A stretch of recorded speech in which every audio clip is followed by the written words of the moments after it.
आ गया हमारा मगध साम्राज्य का उदय। ठीक है, अगर भौगोलिक दृष्टिकोण से आप लोग देखोगे तो ये जो एरिया था ये संपूर्ण मगध एरिया था। मैंने आपको पिछले क्लास में भी बताया था कि मगध का जो एरिया वर्तमान में, अगर आप मगध के एरिया को आइडेंटिफाई करने की कोशिश करोगे तो राजगिरी और पटना और गया, इन सब क्षेत्रों को, इन सब आधुनिक क्षेत्रों को मिलाकर सम्मिलित रूप से उस समय मगध का एक विस्तृत एरिया था। ठीक है, उसके बाद देखेंगे हम लोग कि आखिर ये 16 महाजनपदों में मगध महाजनपद जो था इतना शक्तिशाली कैसे हो गया, इसका इमरजेंस इतना क्यों हुआ। कुछ तो रीजंस होंगे ना, इसके कुछ कारण होंगे जिसके कारण से मगध इतना समृद्ध और शक्तिशाली महाजनपद बनकर उभरा। ठीक है, तो हम लोग आज उसी की पड़ताल करेंगे कि मगध महाजनपद का उदय के क्या कारण थे। ठीक है, चलिए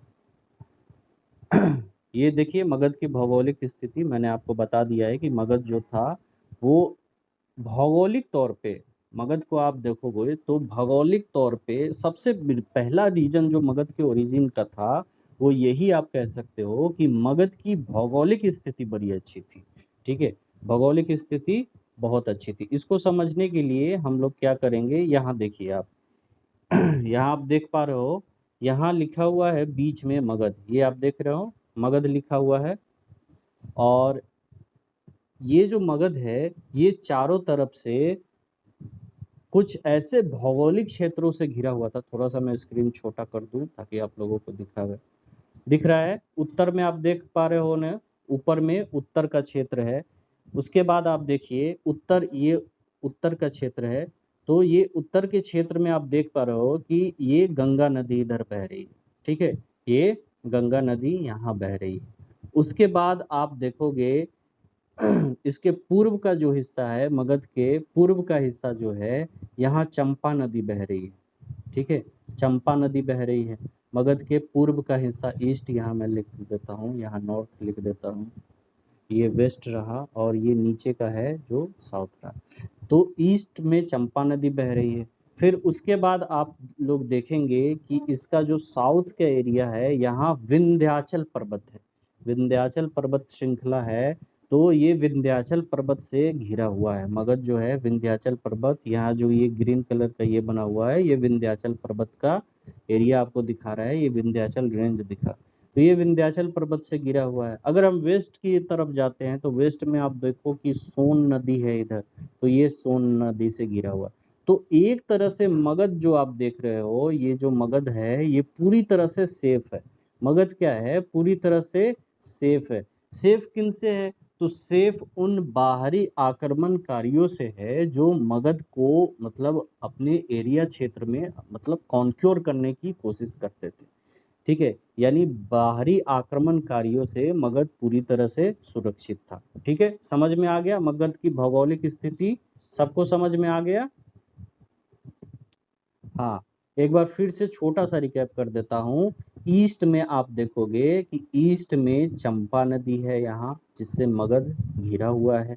ठीक है, वेस्ट में आप देखोगे, वेस्ट में यहाँ सोन नदी है जिससे मगध घिरा हुआ है। फिर आप नॉर्थ में अगर जाओगे तो नॉर्थ में ये गंगा नदी बहती है जिससे मगध घिरा हुआ है। फिर उसके बाद अगर आप साउथ में जाओगे, साउथ में विंध्य का पर्वत श्रृंखला है, विंध्याचल पर्वत श्रृंखला है जिससे मगध पूरी तरह से घिरा हुआ।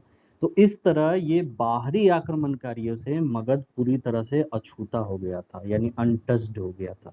ठीक है, इसीलिए मगध के ओरिजिन में, मगध के उत्कर्ष में यहाँ की भौगोलिक स्थिति का भी बड़ा अच्छा मतलब योगदान है। ठीक है ना। और आप जानते हो कि मगध की राजधानी राजगिरी थी, और राजगिरी पहाड़िया जो है वो पूरी तरह से घिरा हुआ एरिया था। इसीलिए राज राजगिरी को, या राजगीर, वर्तमान राजगीर को राजधानी बनाने का कारण यही था कि ये एरिया पूरी तरह से पहाड़ियों से घिरा हुआ है और पाटलिपुत्र नदियों से घिरा हुआ था। पहले तो राजगिरी, आप जानते हो कि 2 बार मगध की राजधानी बनी थी। एक थी राजगिरी, पहली थी राजगिरी, ठीक है, और दूसरी जो राजधानी बनी थी वो थी पाटलिपुत्र।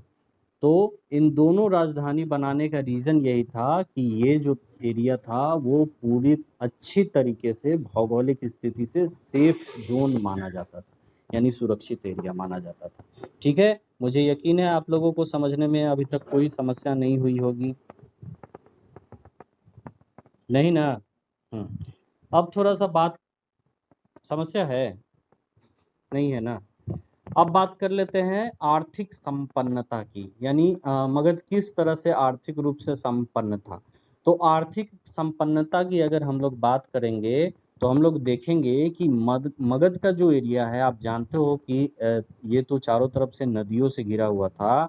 तो इस राज्य में आप मैं यहाँ दिखा देता हूँ, कृषि जो थी, ठीक है, इस राज्य में कृषि बड़ा समृद्ध स्थिति में थी, क्योंकि आप जानते हो कि मगध का जो एरिया है वो क्या है कि ये पूरी तरह से एक लैंड एरिया है, यानी ये ना तो ये पहाड़ी एरिया है ना ही ये पठारी एरिया है, ठीक है, यानी ये एक प्लेन एरिया है। प्लेन एरिया समझते हैं, ज्योग्राफी में आप लोगों ने पढ़ा होगा। अब प्लेन एरिया जो होता है वो सबसे उपयुक्त एरिया माना जाता है, सबसे उपयुक्त स्थल माना जाता है कृषि के लिए, ठीक है।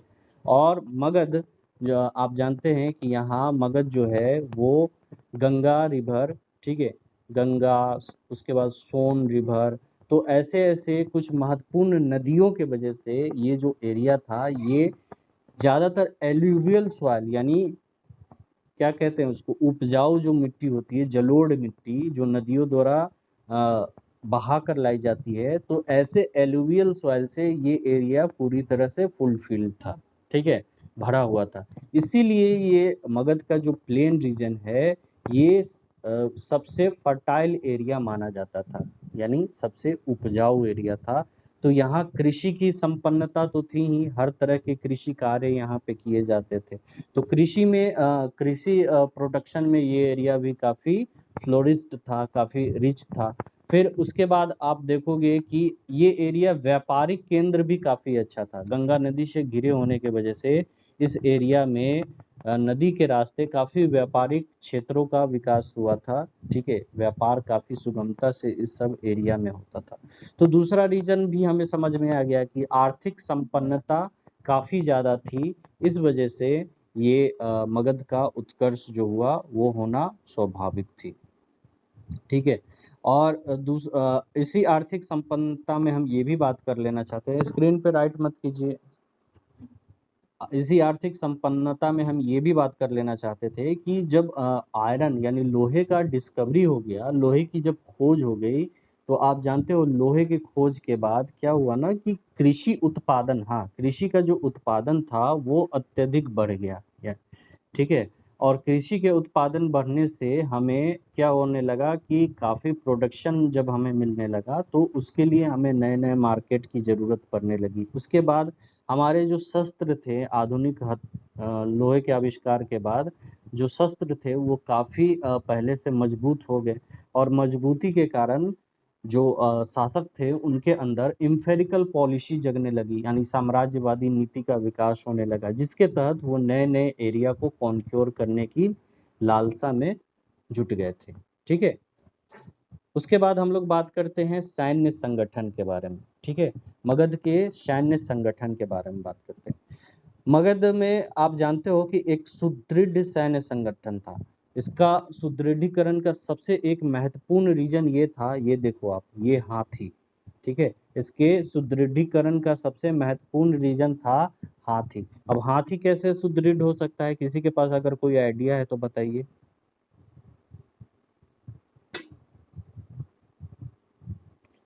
देखिए, चूंकि आप जानते हो अशोक के समय हाथी जो था वो बेसिकली कलिंग से लाया जाता था। कलिंग का जो क्षेत्र था, कलिंग का जो जंगल था वो, साउंड बंद कर दीजिए, कलिंग का जो जंगल था वो हाथी के लिए काफ़ी मशहूर था, और वो खनिज के उत्पादन के लिए भी काफ़ी मशहूर था।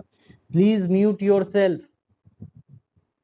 इस वजह से ये जो एरिया है, इसी एरिया पर अशोक ने चढ़ाई करके बाद में कलिंग को जीत लिया था। अब हाथी के बारे में सबसे अच्छी बात ये थी, it is more better than a horse, ठीक है, elephant is more better than a horse, क्योंकि हाथी उन सब जगहों पे आसानी से जा सकता था, उन दलदली जगहों पे भी पहुंच सकता था जहां घोड़े नहीं पहुंच पाते थे। और हाथी एक साथ अकेले सेना के कई सेनानियों को विध्वंस कर सकता था। ठीक है, हाथी को युद्ध में जाने से पहले मदिरा पान भी करवाया जाता था, ताकि वो नशे में आकर सेना को एकदम तहस नहस कर दे, कुचल दे। और जैसा कि मैंने लोहे की बात कही, मगध में लोहे की भी कई खानें थी, और युद्ध के शस्त्र बनाने में लोहा काफ़ी मजबूत और टिकाऊ एक धातु था, जिससे मगध की सेना पूरी तरह से सुसज्जित हो गई थी। और मगध की सेना जब इतनी सुदृढ़ हो गई, उसके पास हाथी थे, उसके पास धातुओं लोहे जैसे धातु से बने हथियार थे, ठीक है, और मगध के पास धातुओं की खानें थी। तो इन सब की वजह से उसने सैन्य संगठन को सुदृढ़ करने में मगध ने काफ़ी मतलब अहम रोल अदा किया।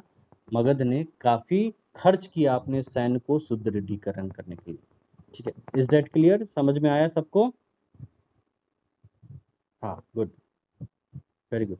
ठीक है, उसके बाद जो नेक्स्ट है हमारा, वो है शासकों का सुदृढ़ीकरण, यानी मगध पे जो शासक हुए उनकी सुदृढ़ीकरण की व्यवस्था, यानी वो क्या सोचते थे। ठीक है, तो मगध पे जितने भी शासक हुए, ठीक है, ये चाहे वो हर्यक डायनेस्टी से हो, शिशुनाग वंश से हो, नंद वंश से हो, या मौर्य वंश से हो, इस जितने इन सभी वंशों में जितने भी शासक हुए, इन शासकों ने मगध के उत्कर्ष को लेकर हमेशा अपनी तत्परता दिखाई। यानी मगध को हमेशा वो अपने मतलब सैन्य उसको कह सकते हैं, अपने राजनीतिक कौशल से, अपने आर्थिक कौशल से, अपने सैन्य बल से मगध को हमेशा सुदृढ़ करने की कोशिश करते रहे। ठीक है, सबसे बड़ी चीज़ थी कि मगध में जितने भी शासक आए, उनकी जो पॉलिसी थी वो इम्पेरिकल पॉलिसी थी, यानी साम्राज्यवादी प्रवृत्ति के थे वो। साम्राज्यवादी प्रवृत्ति मतलब समझते होंगे आप, मतलब अपने एरिया क्षेत्र से बाहर निकल के किसी और एरिया को एनेक्सेशन कर लेना, कॉन्क्योर कर लेना, क्या कहलाता है? इम्पेरिकल पॉलिसी कहलाता है, यानी कि साम्राज्यवादी नीति कहलाता है। ठीक है, तो मगध में ऐसे बहुत से शासक हुए, जैसे सबसे बड़ा अच्छा उदाहरण हम पहले बिंबिसार का ही ले लेते हैं। बिंबिसार के बारे में शायद आपको बताया होगा मैंने कि बिंबिसार जो था, उसने अपने सुदृढ़ीकरण के, अपने साम्राज्य के सुदृढ़ीकरण के लिए कहते हैं कि उसने 500 विवाह कर रखा था। ठीक है, यानी हर उस क्षेत्र को उसने अपने मगध रीजन में, अपने मगध साम्राज्य में मिलाने की कोशिश की, जिसको वो या तो सैन्य बल से छीन सकता था, उस बिंबिसार ने, उसने सैन्य बल का इस्तेमाल किया। अगर वो कूटनीति का सहारा ले सकता था, उसने कूटनीति का सहारा लिया। राजनीतिक रीज़न ये था कि उसने अपने वैवाहिक संबंध बनाए अपने निकटवर्ती और पड़ोसी शासकों से, जिससे क्या हुआ कि मगध का जो एरिया था वो अपने आस पड़ोस के एरिया से काफ़ी सुरक्षित होता चला गया, और मगध का जो एरिया था वो सुदृढ़ होता चला गया।